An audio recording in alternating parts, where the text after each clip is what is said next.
This is Venkat. எல்லாரும் எப்படி இருக்கீங்க? Welcome back to my channel. So இந்த வீடியோவில் வந்து நம்ம எதை பற்றி பார்க்க போகிறோம்னா மெயின்டெனன்ஸ், பைக்கோட மெயின்டெனன்ஸ் பற்றி தான் இந்த வீடியோவில் வந்து நம்ம பேச போகிறோம்.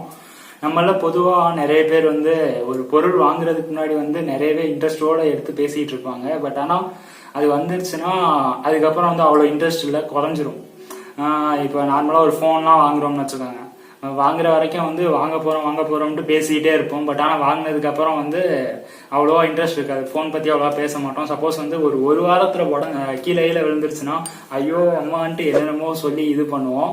பட் ஆனால் ஒரு வருஷம்லாம் ஆச்சுன்னா ஓகே ஒன்றும் ஆகலை, விழுந்தாலும் ஒன்றும் ஆகலைன்ற மாதிரி தான் நம்ம பேசுவோம். பட் ஆனால் அப்படிலாம் இது பண்ணி குறையாத ஒரு இன்ட்ரெஸ்ட்னா அது பைக்கு தாங்க. பைக் வாங்கி மேக்ஸிமம் வந்து நிறைய பேர் வந்து வாங்கினப்ப எப்படி பார்த்துக்கிட்டாங்களோ அதே மாதிரி தான் ஃபுல்லாக பார்த்துக்கிற ஆளுங்கெல்லாம் நிறைய பேர் இருக்காங்க. அப்படி யாராவது இருந்தீங்கன்னா கமெண்ட் செக்ஷனில் சொல்லுங்க.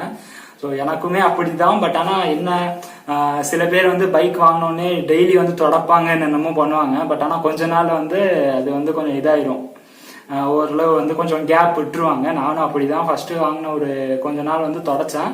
அதுக்கப்புறம் வந்து இப்பெல்லாம் தொடக்கிறது இல்லை. பட் ஆனால் தொடக்கணும். ஓகே, நம்ம மெயின் டாபிக் உள்ளேயே போவோம். பைக்கை பொறுத்த வரைக்கும் ஒரு பைக்னா கண்டிப்பா மெயின்டெனன்ஸ் வந்து ரொம்பவே முக்கியங்க. ஏன்னா இப்ப நீங்க பைக்கை கரெக்டா மெயின்டைன் பண்ணீங்கன்னா நீங்க சொல்றதெல்லாம் அந்த பைக் வந்து கேட்கும்.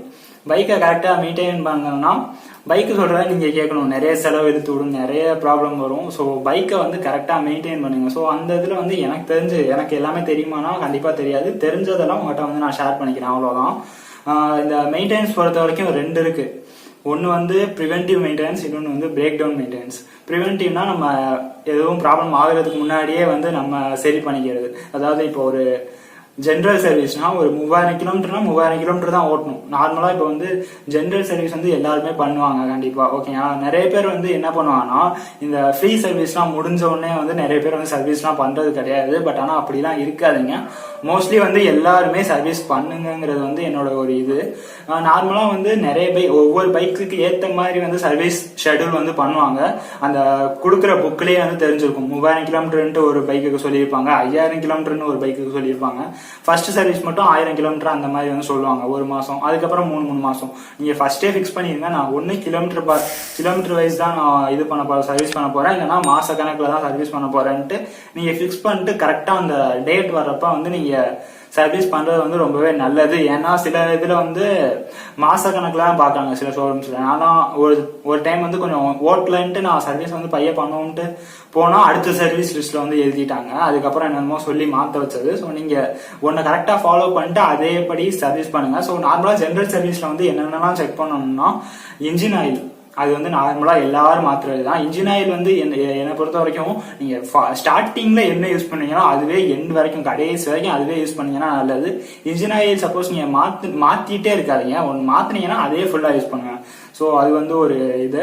தென் இன்ஜின் ஆயில் வந்து நார்மலா எல்லாரும் பார்ப்பாங்க. தென் கார்பரேட்டர் வந்தீங்கன்னா கார்பரேட்டர்லாம் கிளீன் பண்ணி போட சொல்லுங்க. தென் டிஸ்க் ஆயில்ஸ், அதாவது இந்த ஆயில் ஃபில்டரு, ஏர் ஃபில்டர் இதெல்லாம் முக்கியமா வந்து செக் பண்ண சொல்லுங்க. தென் பிரேக்கு, கிளச்சு அதெல்லாம் அட்ஜஸ்ட்மெண்ட் இதெல்லாம் நார்மலா பாக்குறது தான். பட் ஆனா இருந்தாலும் நீங்க ஒரு தடவை வந்து எக்ஸ்ட்ரா வந்து சொல்லுங்க. தென் செயின் லூப்பு, செயின் ஸ்ப்ரே அதெல்லாம் ஃபுல்லாவே இந்த ஜென்ரல் சர்வீஸ்ல இதெல்லாம் கண்டிப்பா பார்ப்பாங்க. நீங்களும் ஒரு வார்த்தை எக்ஸ்ட்ரா சொல்லி இதெல்லாம் நல்லாவே பார்க்க சொல்லுங்க. இதெல்லாம் ரொம்பவே முக்கியம். ஜென்ரல் சர்வீஸ்ங்கிறது வந்து ஃபுல்லாவே நீங்க ஒரு 3 மாசத்துக்கு ஒரு தடவை கண்டிப்பா பண்ணிட்டே இருந்தீங்கன்னா உங்க பைக்கு வந்து நல்ல லைஃப் இருக்கும் கண்டிப்பா. தென் இதை தாண்டி அதுக்கப்புறம் வேற என்னன்னா ஒவ்வொரு டிபார்ட்மெண்டா பேசுவோம் அப்படியே. அதுக்கடுத்து இன்ஜின் தான் மெயின் பார்ட். ஸோ அதை பண்ணிட்டோம். அதுக்கப்புறம் வந்து டயருக்கு வருவோம். டயரும் one of the important part வந்து இந்த பைக்கை பொறுத்த வரைக்கும் டயரையும் கரெக்டாகவே மெயின்டைன் பண்ணணும். நார்மலாக வந்து ஒரு டயரோட லைஃப் வந்து 25,000 to 30,000 கிலோமீட்டர்ஸ் தாங்க. அதுக்குள்ள கண்டிப்பா நீங்க வந்து ஒரு டைம் வந்து டயர் வந்து சேஞ்ச் பண்ணியே தான் ஆகணும். நீங்க ஓட்டுறதை பொறுத்து நிறைய பேர் வந்து வண்டி அவ்வளவா யூஸ் பண்ண மாட்டாங்க, அப்பப்பதான் யூஸ் பண்ணுவாங்க. உங்க இதை பொறுத்து நீங்க இது பண்ணுங்க.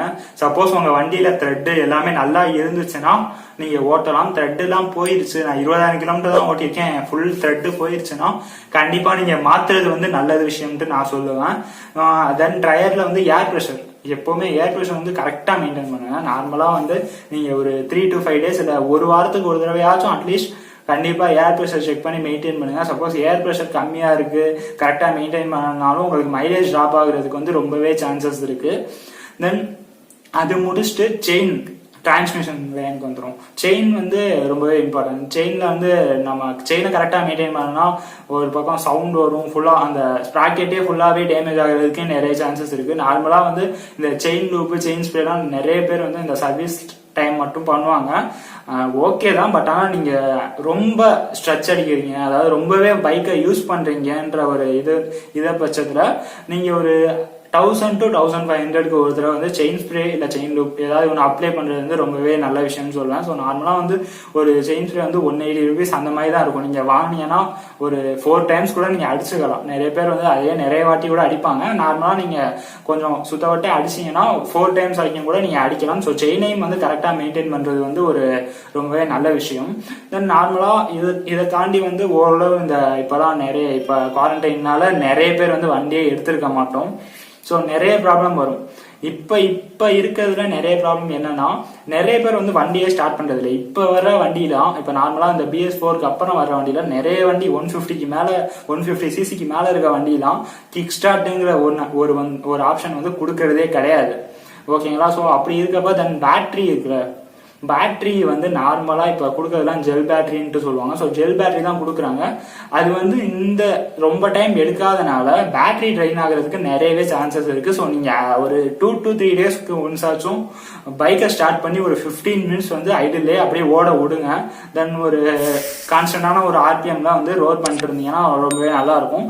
ஸோ இப்படி பண்ணீங்கன்னா உங்க பேட்டரி வந்து ட்ரைன் ஆகாம இருக்கிறதுக்கு வந்து ரொம்பவே யூஸ்ஃபுல் ஆகும். ஸோ எல்லா பைக்கர்ஸும் வந்து ஒரு 2 நாளைக்கு ஒரு தடவையாச்சும், டெய்லி பண்ணாலும் ஓகே தான், நல்லா டெய்லி என்னால் பண்ண முடியாதுன்னா ஒரு 2 நாளைக்கு ஒரு தடவையாச்சும் பைக்கை ஸ்டார்ட் பண்ணி லைட்டாக கொஞ்சம் நேரம் ஓட விட்டீங்கன்னா கண்டிப்பா பேட்டரி லைஃப் வந்து காப்பாற்றலாம். நீங்க சும்மாவே ஃபுல்லா இந்த இதுல வந்து பேட்டரி வண்டியே தொடாம இருந்தீங்கன்னா பேட்டரி கண்டிப்பா டவுன் ஆயிரும். ஸோ அதுவும் பண்ணுங்க. தென் இது போக வந்து டெய்லி நம்ம நார்மலாக செக் பண்ணணுன்ற பட்சத்தில் வந்து என்னென்னலாம் பண்ணலாம்னா, இந்த ஏர் ப்ரெஷர் வந்து முக்கியமாக செக் பண்ணுங்க ஃபுல்லாகவே எப்போவுமே. இந்த லாக்டவுனுன்ட்டு நான் சொல்லலை. தென் இந்த லாக்டவுனில் வந்து நீங்கள் சென்டர் ஸ்டாண்ட் இருந்தால் சென்டர் ஸ்டாண்ட் போட்டு வந்து வண்டியை போடுங்க. சைட் ஸ்டாண்ட் வந்து மேக்ஸிமம் வந்து போடாதீங்க. தென் வந்து நீங்கள் வண்டியை வந்து ஒரே இடத்துல ஃபுல்லாக ஒரு 10 நாள் அந்த மாதிரி நிப்பாட்டினீங்கன்னா கண்டிப்பாக டயர் ப்ரெஷர் வந்து ஆட்டோமேட்டிக்காக குறையும். ஏன்னா அந்த ஒரே இடத்துல தான் வண்டியோட ஃபுல் வெயிட்டும் அதை தான் தாங்கிட்டு இருக்கும். ஸோ கண்டிப்பாக குறையும். ஸோ ஓரளவு கொஞ்சம் நீங்கள் வந்து வண்டியை வந்து மாற்றி வைங்க. ஒரு இடத்துல இன்னைக்கு ஒரு இடத்துல நிப்பாட்டிங்கன்னா நாளைக்கு கொஞ்சம் தள்ளி அப்படி ஏதாவது கொஞ்சம் ரொட்டேட் பண்ணி வச்சீங்கன்னா ரொம்பவே நல்லது. தென் நார்மலாக வந்து நீங்கள் செக் பண்ண வேண்டியதுலாம் ஏர் ப்ரெஷர் வந்து கண்டிப்பாக செக் பண்ணுங்க. தென் சும்மா ஒரு டெய்லி செக்அப்ஸ் இல்லைன்னா சொன்னதெல்லாம் வந்து ஒரு ஷெட்யூல்டு மெயின்டெனன்ஸ் மாதிரி இந்த 3 மாசத்துக்கு ஒரு தடவை கண்டிப்பாக அதை பண்ணணும். 30,000 கிலோமீட்டருக்கு கண்டிப்பாக வந்து இதை மாற்றணுன்றது மாதிரி. தென் இப்போ வந்து சொல்றதெல்லாம் சும்மா ஒரு டெய்லி செக்அப், நீங்களாம் வந்து கண்டிப்பாக செக் பண்ண வேண்டிய ஒரு விஷயங்கள் தான் இப்போ சொல்கிறேன். So air pressure, brake, clutch அதெல்லாம் கரெக்டாக இருக்கான்ட்டு, டைட்டு கரெக்டாக இருக்கான்ட்டு லைட்டாக நீங்கள் செக் பண்ணி பார்த்துக்கலாம். தென் சப்போஸ் நீங்கள் கார்பரேட்டர் வண்டி வச்சுருந்தீங்கன்னா ஒரு 1500 கிலோமீட்டர்ஸ்க்கு ஒன்ஸ் வந்து நீங்கள் கார்பரேட்டரை க்ளீன் பண்ணி போட்டால் இன்னும் கொஞ்சம் நல்லா இருக்கும். இது போக வந்து ஆல்ரெடி சொன்ன மாதிரி செயின் ஸ்ப்ரே அதுவும் ஒரு இதுதான். தென் மற்றபடி வேற என்ன இருக்கு, மோஸ்ட்லி வந்து எல்லாம் நார்மலாக சொல்லிட்டேன்னு நினைக்கிறேன். இது போக ஃபார்க்கு எல்லா ஆயில் இதெல்லாம் எல்லாமே பார்க்க சொல்லுங்க. மோஸ்ட்லி வந்து நிறைய சர்வீஸ்ல வந்து அவ்வளவா தெரியறது இல்லை அவங்களுக்கு. ஸோ ஜஸ்ட் வந்து இன்ஜின் ஆயில் இதெல்லாம் மாத்திட்டு அப்படியே கொடுத்துறாங்க. நீங்க இந்த டிஸ்க் ஆயில், ஃபார்க் ஆயில் அதெல்லாம் கரெக்டான லெவல்ல இருக்கான்ட்டு செக் பண்ணி மாற்ற சொல்றது வந்து பெஸ்ட். ஏன்னா நிறைய பேர் வந்து இந்த ஃபார்க் ஆயில்லாம் மாத்துறது கிடையாது. என்னோட இதெல்லாம் அன்னைக்கு வந்து ஃபார்க் ஆயில் வந்து அப்ப அந்த ஃபார்க்கே வந்து ஃபுல்லா இதாச்சு. அந்த கொஞ்சம் அதுவும் வந்து ஒரு லைஃப் இருக்கு. 12,000 கிலோமீட்டர்ஸ்க்கு ஒன்ஸ் வந்து இந்த ஃபார்க் ஆயில் வந்து ஃபுல்லாவே சேஞ்ச் பண்ணணும். இல்லைன்னா அந்த ஃபார்க் ஆயில் அந்த இதுவே சஸ்பென்ஷன்ல உள்ளதே அடியாயிரும். ஸோ அதுவும் வந்து கரெக்டா இது பண்ணுங்க. இப்போதைக்கு நான் சும்மா ஒரு எப்படிலாம் மெயின்டைன் பண்ணலாம்னு ஒரு சின்ன வீடியோனால வந்து நான் ஃபுல்லா வந்து சொல்லல. நார்மலா இதெல்லாம் மெயின்டைன் பண்ணணும்னு சொல்லியிருக்கேன். மேபி உங்களுக்கு இதெல்லாம் எப்பப்ப என்னென்ன பீரியட்ல வந்து மெயின்டைன் பண்ணணும்ட்டு ஏதாவது உங்களுக்கு தேவைன்னா கண்டிப்பா சொல்லுங்க. மேபி ஒரு வீடியோவா வந்து கண்டிப்பா அடுத்த வீடியோ வந்து இன்னும் கொஞ்சம் பெஸ்டா வந்து கொடுக்குற வந்து டைப் பண்றேன். இது போக வந்து வண்டியையும் கொஞ்சம் வாஷ் பண்ணி வச்சுக்கிட்டீங்கன்னா நல்லது ஓரளவு வந்து. தென் இந்த லாக்டவுன்ல வந்து சும்மாவே வச்சிருக்கனால செயினும் வந்து அதாவது சும்மா இருக்கனால செயின் வந்து ரஸ்ட் ஆகுறதுக்கு வந்து ரொம்பவே சான்சஸ் இருக்கு. ஸோ அதை வந்து எப்படின்னா தேங்காய் எண்ணெய் அந்த மாதிரி ஏதாவது ஒன்று வந்து அதுல விட்டு லைட்டா கிளீன் பண்ணீங்கன்னா வந்து செயின்லாம் ரஸ்ட் ஆகுறது வந்து ரொம்பவே தடுக்கலாம். ஏன்னா என் வண்டியே இப்போ ஆயிருக்கு. ஸோ நானும் வந்து க்ளீன் பண்ணணும், அது போய் பண்ணோம். இது வந்து என் ஃப்ரெண்டுகிட்ட தான் கேட்டேன், செயின் வந்து இது பண்ணி இது பண்ணலாம். ஓரளவு வந்து நீங்கள் வண்டி வாஷ் பண்ணிட்டு கொஞ்சம் எதையாவது போட்டு மூடி வச்சிங்கன்னா ரொம்பவே சேஃபாக இருக்கும். ஸோ இதெல்லாம் கண்டிப்பாக பைக்குக்கு வந்து பண்ணுங்க. பைக்கை வந்து கரெக்டாக நீங்கள் மெயின்டைன் பண்ணிங்கன்னா சூப்பராக இருக்கும், நல்ல லைஃப் வரும். நீங்கள் பைக்கை மெயின்டைன் பண்ணுறதை பொறுத்து தான் இருக்குது. ஸோ கண்டிப்பாக நல்லா பைக்கை மெயின்டைன் பண்ணுங்கள்.